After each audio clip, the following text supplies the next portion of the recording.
Machine या detective machine develop करते हैं जो कि जिससे समझ आए कि ये बंदा जो है वो इंटेलिजेंट है। और जिस तरह हम लोगों के यहाँ पे सोर्सेज हैं, बहुत सारी इंटेलिजेंस वाले हैं जिनको हम कहते हैं, किया कि इंटेलिजेंस वालों की हर जगह पे डिमांड होती है, चाहे कोई न्यू रिसर्च हो या कोई न्यू मशीन बनाने का भी काम हो या कोई भी न्यू इन्वेंशन हो या डेवलप करने वाली चीज़ हो, तो वो भी आप लोग इस डिग्री के थ्रू परस्यू कर सकते हैं। उसके अलावा जो है वो 6 मंथ्स का है which will complete your 16 years of education. Other than that, अगर हम इसके एलिजिबिलिटी क्राइटेरिया पे बात करें तो ये इंजीनियरिंग से रेलिवेंट फील्ड है, तो इसके लिए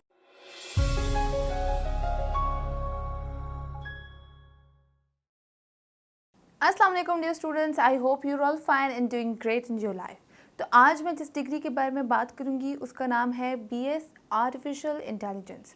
बीएस आर्टिफिशियल इंटेलिजेंस क्या है, इसका एम क्या है, तमाम तो चीज़ें मैं आप लोगों के साथ इस वीडियो में शेयर करूंगी।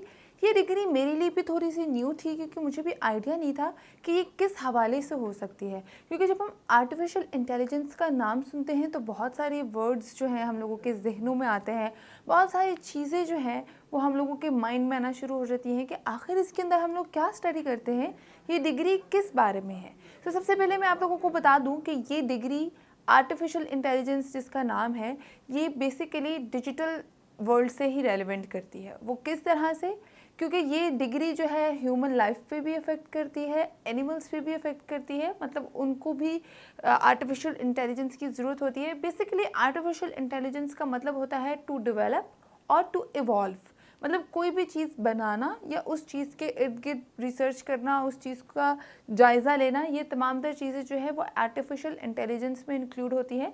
सिमिलरली हम लोग इस डिग्री के अंदर भी यही चीज़ें स्टडी करते हैं कि हम कुछ डेवलप करते हैं इस डिग्री के थ्रू, कोई नया सॉफ्टवेयर डेवलप करते हैं, कोई नया प्रोग्राम डेवलप करते हैं, या कोई ऐसी मशीन या डिटेक्टिव मशीन डेवलप करते हैं जो कि जिससे समझ आए कि ये बंदा जो है वो इंटेलिजेंट है। और जिस तरह हम लोगों के यहाँ पे सोर्सेज हैं, बहुत सारी इंटेलिजेंस वाले हैं जिनको हम कहते हैं, जिस तरह लायर डिटेक्टर मशीन है, ये भी एक न्यू इन्वेंशन थी। पिछले कुछ सालों पहले जब लायर डिटेक्टिव मशीन आई थी तो लोगों को पता चलना शुरू हो गया था कि एक ऐसी मशीन आई है जिससे क्रिमिनल्स जो हैं वो झूठ भी बोलेंगे तो वो डिटेक्ट हो जाएगा। तो इस तरह की जितनी भी इन्वेंशंस हैं ये आर्टिफिशियल इंटेलिजेंस वाले ही क्रिएट करते हैं। और इस डिग्री के अंदर हम लोग यही सब चीज़ें स्टडी करते हैं कि कोई न्यू इन्वेंशन कैसी की जाए, कोई न्यू डेवलपमेंट कैसी की जाए। और बेसिकली ये इसलिए भी इम्पॉर्टेंट है कि हर जगह जो है इस डिग्री की डिमांड है। वो किस लिहाज से कि अगर आप लोगों ने लाई डिटेक्टिव मशीन बनानी है, वो आपके लॉ में भी काम आएगी, पुलिस सोर्सेज में भी काम आएगी। कोई कंप्यूटर है जिसको हैक करना है, या किसी को ऐसा सॉफ्टवेयर बनाना है जिससे आप लोगों को डिटेक्ट हो सके, कि लोकेशन डिटेक्ट हो सके या किसी क्रिमिनल की डिटेक्शन हो सके, तो ये सब चीज़ें जो है हर जगह पे इसकी डिमांड है। लाइक लॉ में भी, डिजिटल वर्ल्ड में भी, सॉफ्टवेयर हाउसेस में भी, हर जगह जो है एक आर्टिफिशियल इंटेलिजेंस वाले बंदे की ज़रूरत होती है।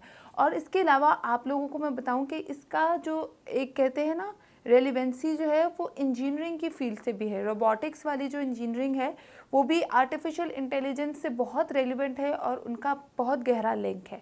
तो यही इस डिग्री का एम है और पर्पज़ है। अब मैं आप लोगों को बताती हूँ कि पाकिस्तान में इस डिग्री का क्या स्कोप है और आप लोगों के पास कौन कौन सी करियर्स ऑप्शन है। मतलब अगर आप लोग बीएस आर्टिफिशियल इंटेलिजेंस करते हैं तो इसके बाद आप लोगों को कौन कौन सी जॉब्स अपॉर्चुनिटीज़ जो है वो मिल सकती है, आप लोग कौन कौन से करियर्स को परस्यू कर सकते हैं। लिस्ट आप लोगों के सामने है। ये चंद वो करियर्स हैं जो टॉप के हैं, जो आप लोग आर्टिफिशियल इंजीनियरिंग में बैचलर्स करने के बाद परस्यू कर सकते हैं फ़ौरन से पहले।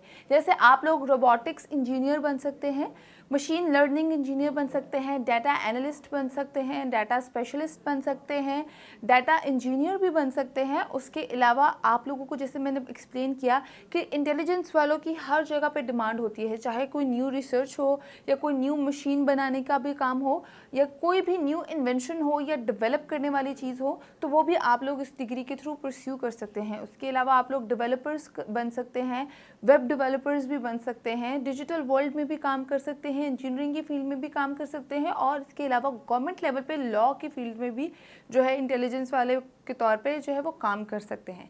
तो ये करियर्स की आप लोगों के पास ऑप्शन है। अब हम लोग जानते हैं कि पाकिस्तान में ऐसी कौन कौन सी यूनिवर्सिटीज़ हैं जो कि इस डिग्री को करवाती हैं। तो आप लोग पंजाब भर में देख सकते हैं, जैसे कि नेशनल टेक्सटाइल यूनिवर्सिटी है, बहरिया यूनिवर्सिटी, इस्लामाबाद कैंपस है, कॉमसैट्स है, उसके अलावा इंजीनियरिंग एंड टेक्नोलॉजी की बहुत सारी यूनिवर्सिटीज़ हैं। आप लोग आराम से देख सकते हैं, इस्लामिया कॉलेज है, इस्लामिया यूनिवर्सिटी भावलपुर है। इस तरीके से आप लोग लिस्ट में आराम से देखें। पंजाब से अगर आप लोगों का ताल्लुक़ है, अगर आप लोगों का ताल्लुक़ सिंध से है तो सिंध में दाऊद इंजीनियरिंग एंड टेक्नोलॉजी की यूनिवर्सिटी है। उसके अलावा सिंध मदरसातुल यूनिवर्सिटी है जहाँ से इस डिग्री को करवाया जाता है। और भी एक आधी अच्छी कराची में यूनिवर्सिटीज़ हैं, आप लोग वहाँ पे भी देख सकते हैं। KPK में बादशाह खान यूनिवर्सिटी है, उसके अलावा यूनिवर्सिटी ऑफ हरीपुर है, university of engineering and technology है जो पेशावर कैंपस है, या मर्दान कैंपस है, वहाँ पे भी। तो आप लोग अपने एरिया के अकॉर्डिंग एडमिशन ले लें। जम्मू एंड कश्मीर में भी 2 अच्छी यूनिवर्सिटीज़ हैं, university of Jammu and Kashmir है और यूनिवर्सिटी ऑफ कोटली है, जो कि आप अगर आप वहाँ से ताल्लुक़ रखते हैं तो वहाँ पे भी एडमिशन ले सकते हैं। तो ये हो गई यूनिवर्सिटीज़ की बात। अब मैं आप लोगों को बताती हूँ इस डिग्री की ड्यूरेशन क्या है और एलिजिबिलिटी क्राइटेरिया क्या है। तो ड्यूरेशन, ये 4 ईयर डिग्री प्रोग्राम है जिसके टोटल 8 सेमेस्टर हैं और ईच सेमेस्टर जो है वो 6 मंथ्स का है, which will complete your 16 years of education. Other than that, अगर हम इसकी एलिजिबिलिटी क्राइटेरिया पे बात करें तो ये इंजीनियरिंग से रेलिवेंट फील्ड है। तो इसके लिए ज़रूरी है कि आप लोग FSC ही करें या ICS भी करके इस डिग्री को कर सकते हैं, मगर FSC प्री मेडिकल नहीं, FSC प्री इंजीनियरिंग करें या ICS कर लें स्टैट्स में, फिजिक्स में या कंप्यूटर्स में। और अगर आप लोग FA भी करते हैं तो रेलिवेंट सब्जेक्ट्स में करें, मगर आप लोग FA कर नहीं सकते इस डिग्री के अंदर।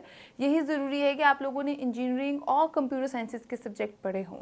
तो इसके अलावा मैं आप लोगों को बताऊं कि फ़ीस स्ट्रक्चर क्या है। जितनी ऊपर यूनिवर्सिटीज़ के नाम लिए, अगर आप लोग किसी गवर्नमेंट यूनिवर्सिटी से करते हैं तो इसकी फ़ीस मुनासिब होती है। जैसे कि आप लोगों को 35,000 to 45,000 पर सेमेस्टर कॉस्ट करती है।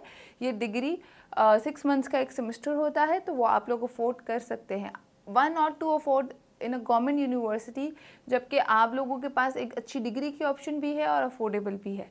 तो आप लोग प्राइवेट का अगर बात करें तो वो ऑब्वियसली एक्सपेंसिव है। प्राइवेट यूनिवर्सिटीज़ का मैंने ऊपर कम जिक्र इसलिए किया है क्योंकि वो एक्सपेंसिव होती हैं। जैसे यूनिवर्सिटी ऑफ सेंट्रल पंजाब है, UMT है, सुपीरियर है, ये सब भी करवाती हैं इस डिग्री को, मगर उनकी फ़ीसेस जो होती हैं वो 90,000 से लेके अबव 1 लाख भी होती हैं। तो अगर आप लोग अफोर्ड कर सकते हैं तो आप लोगों की मर्ज़ी है, आप लोग वहाँ से भी इस डिग्री को कर सकते हैं।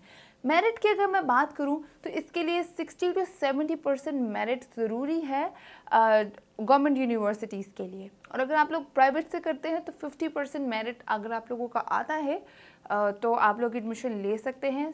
शर्त यह है कि कोई कंपार्ट ना हो, कोई सप्ली ना हो। सप्लीमेंट्री के एग्ज़ाम्स क्लियर करके आप लोग उसके बाद एडमिशन दे सकते हैं।